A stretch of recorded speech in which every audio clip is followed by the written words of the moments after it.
Welcome to the Breakthrough Advisor Podcast. In this podcast, we inspire advisors with ideas and pathways to break through barriers and build a thriving retirement income business. We will interview innovative technology developers, business leaders, and successful advisors, then help you organize and execute these ideas to move your business forward.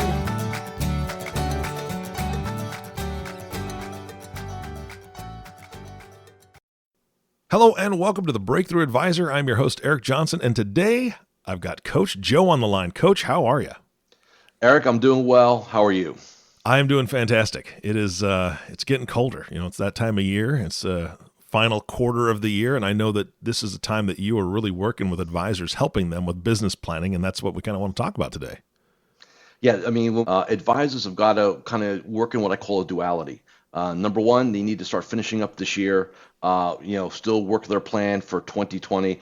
Granted, it's been an extremely unique year by all accounts, but that's why it's so important that you do not want to go into 2021 rudderless without a game plan, because if you do that, you're just going to end up in what I call a little bit of a survival mode. You're not going to go ahead and drive the business the way you want to drive it. So hopefully in our time today, what I want to do is just lay out, if you will, the reasons why to do a plan, why plans don't work sometimes for advisors, and maybe just some best practices, right? To kind of give the audience, something to really kind of think about going forward. Yeah, I find it so fascinating because working with advisors for as many years as I have, they all like to do planning with their clients, right? But it's so difficult a lot of times to get advisors to do some real, authentic, true planning. I find fascinating. Think about it this way: if we were advisors and we were sitting down with prospects and we were talking to our prospects about, hey, well, first thing we've got to do a financial plan, right? We've got to put a game plan together, figure out what we're going to do, stuff like that. And then our prospect goes, hey, that sounds great. Where's your plan? Show me your business plan. What's your game plan, right? That would make for some very awkward moments, right?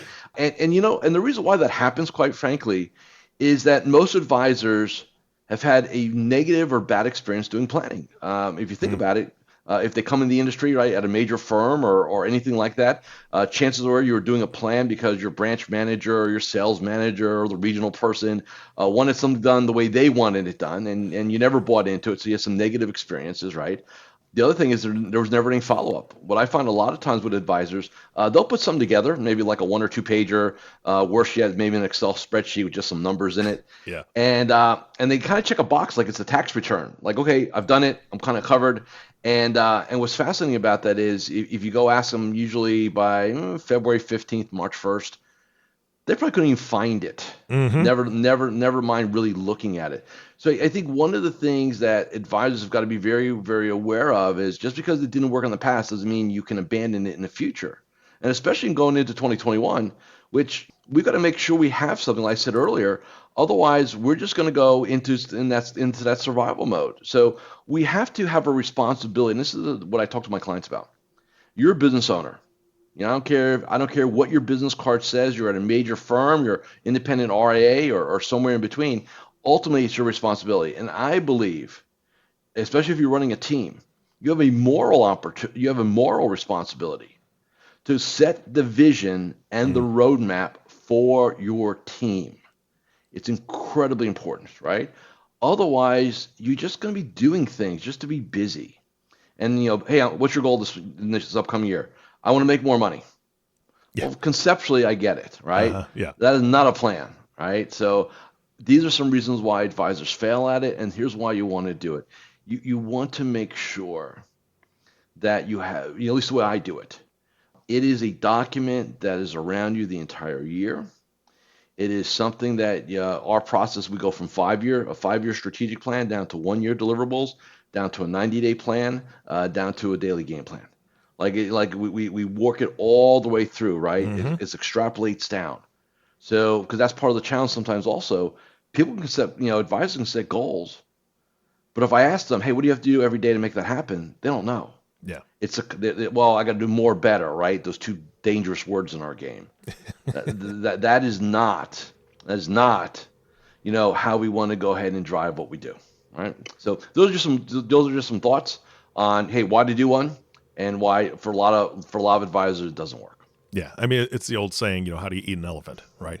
One Yep. bite at a time. And that's so many advisors are out there just looking at the elephant, not knowing exactly where to start. So I love that you're doing that. How are you helping them do that during this time? I mean, there's still a lot of concern, a lot of, I don't want to call it depression by any means, but 2020 has been rough, right? Yeah, yeah. I mean, it's been a year of the pivot and adapting, right? Yeah. And basically, here we are, mid-November, having this conversation, you and I. And look, you're coming out of 2020 in one of three, situations. You had a successful pivot, and you're pretty much on goal or ahead of goal, right? So you figured out how to virtualize your practice, virtualize your marketing, virtualize your business development. And so from a KPI or goal standpoint, we're doing really well. The middle point is you're doing somewhat okay. Pivot wasn't as good. You didn't adapt as well as you needed to. And so it's been a bit of a struggle, but you're hanging in there, right? Or the third way is you just got caught up and you had the concept of, well, hey, when things get back to normal, I get back after it. Like a lot of advisors in March will say, hey, we'll be fine by Memorial Day. Mm-hmm. Hey, we'll be at it again. And Memorial Day came and went. 4th of July came and went, right? Labor Day came and went. Halloween, now Thanksgiving. And, we're not back at it yet. Yeah. And so if you're that third advisor, quite frankly, all three, but the third one especially, you got to make a very important decision. Am I going to sit there and just kind of be a victim? Or am I going to go and make my pivots, put a plan together that will not let me survive in this environment, but thrive and take advantage of it from a business perspective, right? So I think this is where the industry's at in those three different scenarios. And all three, it doesn't matter the scenario, this is 2020. What you want to do if you're doing really great, you want to make sure you continue to do that in 2021. If you're in the middle box, you know you need to make some nuances, some changes, some shifts to really elevate. If you're unfortunately in that third box, you're in a Y on the road. Yeah. You can hang out and wait and see what happens, which is kind of what you've done this year. Or what I recommend, let's go to work, put a game plan together that's going to get you excited and actually get you moving in the right direction. All right, Coach, what's step one? Step one, plan to do the plan. And I know it sounds very hot, but number one, it's really weird because what a lot of advisors do, somewhere December, January, they sit at their desk, the desk they're always at every day, and they either write some stuff down, open up an Excel file, write some things down, and that's it. So what we want to do, first off, we plan to do the plan. I want you to do this outside of your office. I want it in what I call a local happy place that you feel safe at. So a new word this year, right? Typically, when I've done these in the past, I've invited all my clients to come to Florida, Fort Lauderdale. We do them at resorts on the beach, and I create a vibe, an atmosphere of abundance, possibility, right? And it's beautiful. So if we can't do that this year, find a local happy place. Next, this is not a one-time 2-hour process. The way I do planning when we do it live, like with physical people, in the same room, we take 3 days and do it. So, if you're going to do it virtually, you want to probably spend a couple hours a day, maybe over several days. Yeah. You don't want to sit there and grind through this, right? It's not what we want. What the process is, and I'll kind of rip through it real quick, is we want to memorialize this year. We want to kind of check in on our mindset. We want to take a look at our ideal life and our ideal business, like articulate that out. Then we want to have a 5-year strategic plan, including a hypothetical 5-year org chart. Then we want to break that down into 2021 deliverables. Then we want to break that down into quarterly deliverables. Then we want to have a marketing plan, a branding plan, and a business development plan. And then ultimately, then we break it down into a 1-page daily game plan. That to me, which sounds like a lot, but that is the way I've done planning now for 19 years. And it works. I've never had an advisor come back to me and said, your planning sucks, or this game plan sucks, or it was stupid, or anything like that. In fact, we've had people come back 19 years in a row. Wow. Like they don't miss. Yeah. Right? It's just something they do annually. If you think about it, any successful business, take the word financial advisor out for a second. How do you move forward if you don't know the destination you want to move towards? Right? So I think that's super important. So to me, the first part of the benchmarking is like I take the people through. We do a narrative. We do about 30 KPIs, key performance indicators, right? We do some measurement. And then I've got 18 behavioral benchmarks, right? We take people through that. Now, why do we do that? Number one, we know the saying, right? Hey, something works so well, I stop doing it, right? So I want to memorialize the success that an advisor has, and then I want to look where their blind spots are. I want them to self-analyze where their gaps are. So we're going to give them 18, like I said, 18 different benchmarks to look at, and they're going to rank themselves. We know if there are some real, situations there, we must address that in the plan going forward. So the first thing you want to do, which I know sounds like, regressive, look at the current year. How'd you do, right? Then we want to go on to, and this is the shift for me the last 10 years. What most advisors do, they build their business and then they hope their life works around it. That's the typical entrepreneurship. Here's the problem with that in our game. You can make a lot of money and still not be happy guy or happy gal because you have the bank account, but you don't have the balance, the integration, right? It's not sustainable. And so you're cash rich and happiness poor. Not a place we want to be. So what I do is we actually do this in a duality. I want you to also talk about your lifestyle, where you want to live, how you want to live, what your bucket list looks like, how you want your typical day to look like. Then what we need to figure out is what does the business need to look like to support that, right? Both. In a sense of sustainability. So the goal in my game is I don't want any of my clients ever to retire. And I know that sounds odd, but if you love what you do and you're doing it on your terms, why not keep doing it as long as your health is there, right? Yeah. So we want to do that, but you need to have a plan for that. This is the only profession, quite frankly, that I found where you can have both time freedom and economic abundance, where you really can, in essence, have, as an advisor, have your cake and eat it too. But if you want that, you just can't do it in a haphazard manner. There has to be a planning component around that. Has to be, right? Yeah. So that's part of the integration piece, right? So then, and this is where I really get different than a lot of my colleagues or contemporaries. If you think about what holds an advisor back from achieving what they want, it's not that they can't find systems, right? There's plenty. There's marketing systems, practice management systems, right? Technology, tech stacks, right? Not a problem there. You can go buy those. You can go hire people, right? Talent. It's challenging because of the labor markets, but you can go find talent. But what's the one key factor? Is the mindset. I have a saying, which is, the man or woman arrives first, the business follows thereafter. And so one of the things we want to take a look at inside of our planning process is, so let's just say you're a $500,000 advisor. Now you and I are having a conversation and I'm like, great. Hey, I know what the $500,000 version of you looks like, sounds like, how that $500,000 version thinks. You want to be $1 million producer, $1.5 million producer. Well, what do you need to look like? What do you need to believe? What is that version of you? Because if an advisor can't articulate and define that version, it will never happen. It's all about the man and woman in the mirror. And that's for a lot of advisors, for human beings in general. That's a scary concept. Yeah. You mean I just can't buy my way to the next level? No, you can't. And that's where advisors really get into what I call the silver bullet game. Oh, there's a marketing silver bullet. Oh, there's a practice management silver bullet. I'm just going to go buy that and it's going to it's going to fix me, right? It's going to fix my problem, which is lack of growth. Doesn't work. And probably a great analogy that I often use is, you and I are going to get in the race car business. We're going to go and I don't care, pick your kart, NASCAR, Formula One, doesn't matter. And here's what we have. We have the fastest car on the track, right? That's like the practice. But the advisor is the driver. If my driver is weak, I don't care how good of a car I have, I'm not going to win that race. If my driver is excellent, it can overcome an okay car and win a race. What most advisors do is focus on the car, and what they need to do is focus on the driver themselves. Yeah. The man or woman in the mirror, right? So again, it's about the person first. So this is why, to me, planning is so important, at least the way I do it, is we need to look at the driver and determine how the driver needs to become better at what they do. Look, most advisors, here's reality.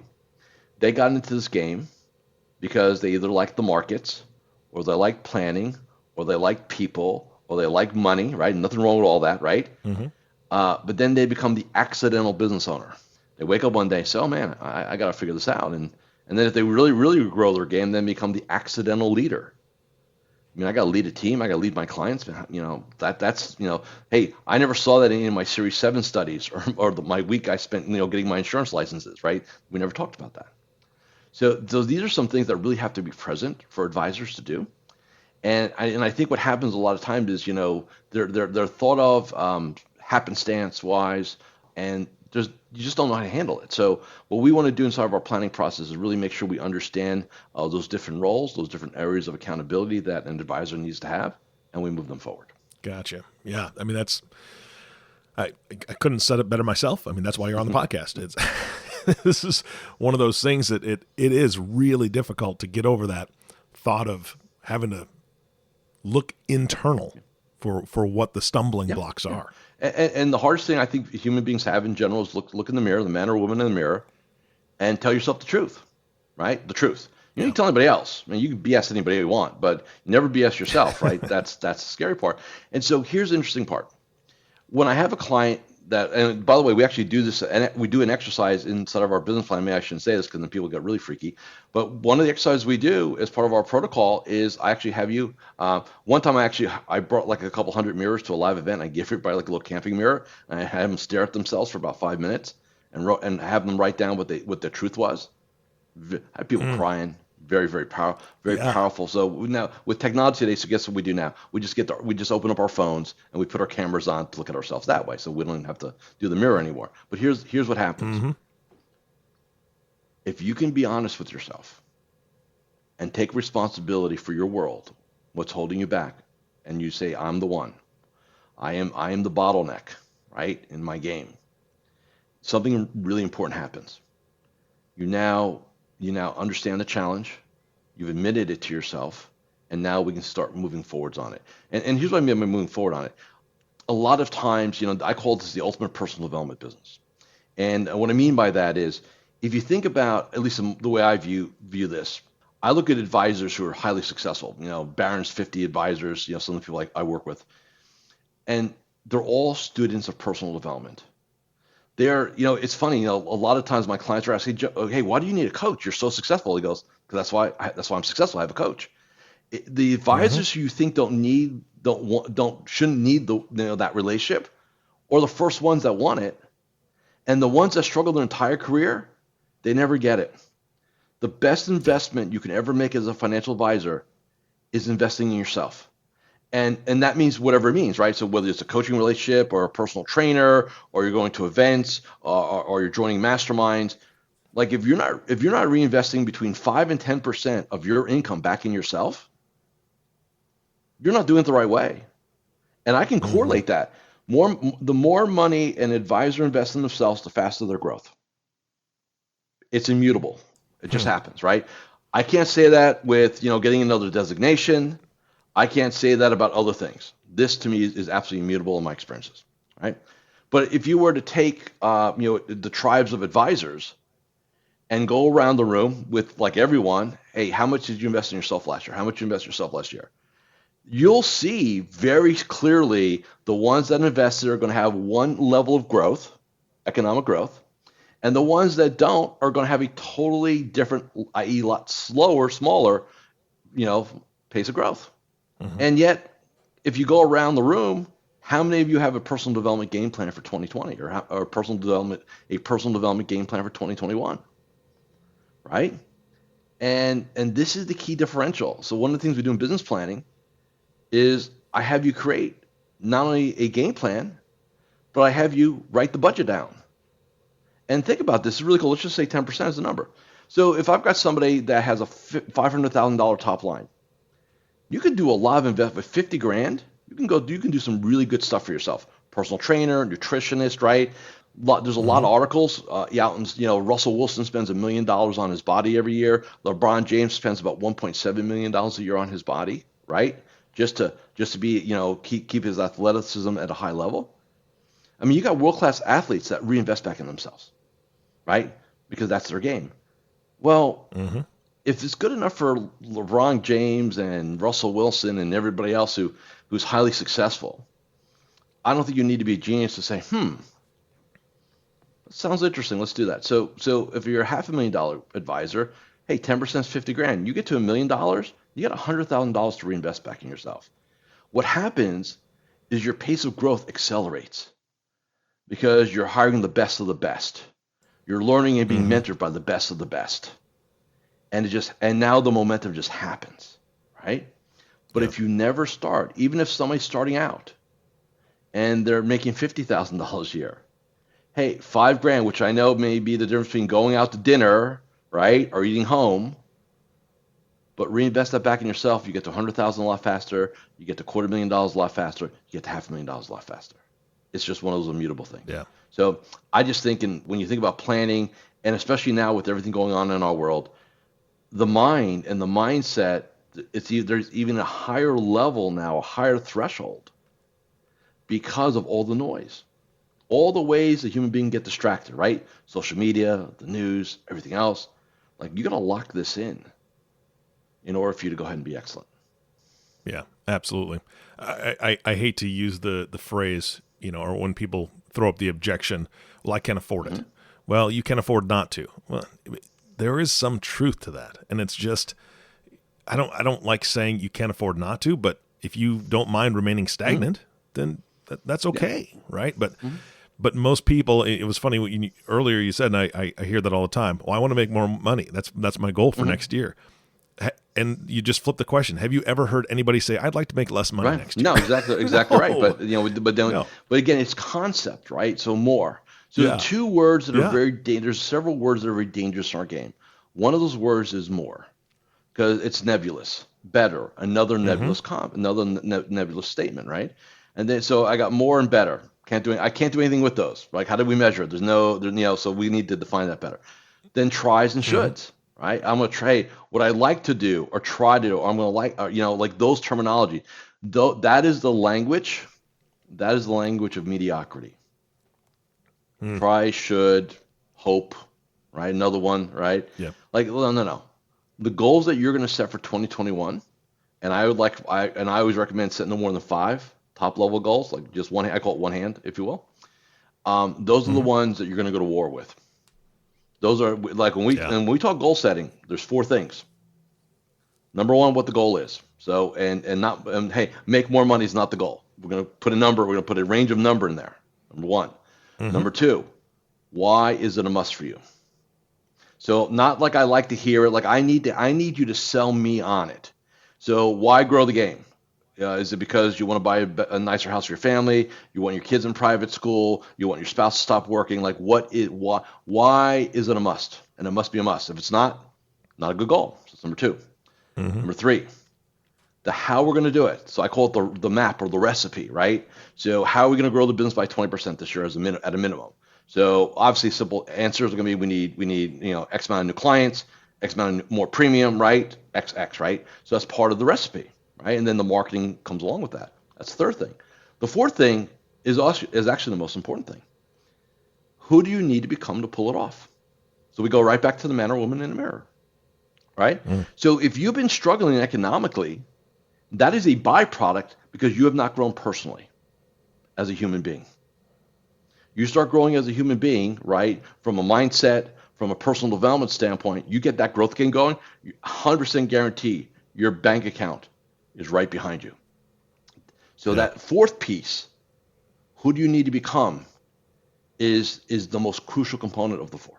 This time has gone by so incredibly quick, and it's not that you haven't given a ton of gold nuggets in this podcast, but I want to ask you as we get close to close, what would your final closing thoughts for this podcast be? The last bit of information that every listener needs to and must hear from you. I think number 1, there's 2 things real quick. Number 1, commit to doing a plan for 2021. Just commit to doing one, right? And if you want to follow our protocol process, FABIZ plan.com. I have a website just totally dedicated to advisor planning. I really believe, again, whether you want to come join me and use my protocol process or you want to go off and do it on your own, that's totally cool too. Do not go into 2021 rudderless without a vision. That's from the coach. Absolutely. Coach Joe, thank you so much for your time today. This is gold. Really, really was. I hope people listen to it again, rewind it. That's the beauty of a podcast. Rewind it, take notes, make sure you take down that website address and reach out to Coach and his team and make that plan. Make the plan to make the plan, right? I think that's the first thing you said. Coach, again, thank you so much for your time. Thank you. And the last thank you goes to you, the listening audience. Thank you for tuning in and listening to the Breakthrough Advisor podcast. If you have not subscribed to the podcast yet, please click the subscribe now button below. This way, when we come out with a new podcast, it'll show up directly on your listening device. This makes it much easier to share these podcasts with your colleagues. Again, thanks for listening today. For everyone at InsurMark, this is Eric Johnson reminding you to live your best day every day. And we'll see you next time.